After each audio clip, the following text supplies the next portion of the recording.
tini yani kendi. Beba imani yako peke yako. Ketigano ni kwa Nyasaye. Weka tumaini yako kwa Mungu. Niketini swali ngamogana kwa mdano. Sababu tunaambiwa mwenye ametumaini kwa binadamu. Ngamokuo. Huyu ni mwenye amelaaniwa. Ngamoketone kene kwa Nyasaye. Weka kwa Mungu. Maana ngamanyalo thi. Huyu ndiye anaweza songa. Amio kabwano kiketigano ni kwa baba. Sasa leo siweka tumaini kwa baba. Kiketigano ni kwa mama ni. Siweka tumaini kwa mama. Kiketigano ni kwa mosieti. Siweka tumaini kwa rafiki.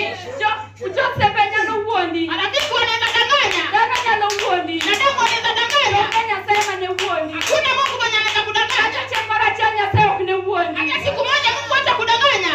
Ye mana kwa Nyasaye. Kubali tu kwa Mungu. Keti mana geno ni nyamini. Weka tu tumaini yako. Keti geno ni kwa Nyasaye. Weka tumaini yako kwa Mungu. Kato bedo ni die school. Hata kama unaenda shuleni. Iwacho ni ankati mo bench pile. Unasema Mungu mimi nikifanya mtihani kila wakati. Ayo drag pinyi kai. Anajipata huku chini.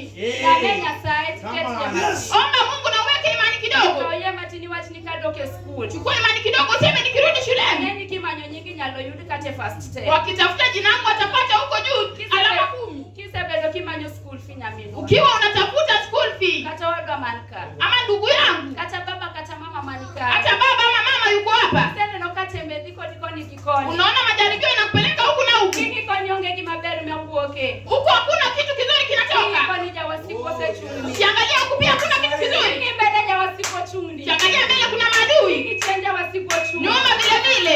Nionge kamina lokalo. Kuna mali unaweza pita. Nyasaye kende manyama kobai. Mungu pekee yake anaweza kushika mkono. Nyasaye kende manyalo chungkoni. Mungu ndiye anaweza simama nawe. Yo katakin kaka uono. Hata kama ukiwa hapa leo. Kiki bende pinyika ni wacho nyati koro to puonja ngo. Usikae hapo useme anafunza nini? Kauma na matinke. Watu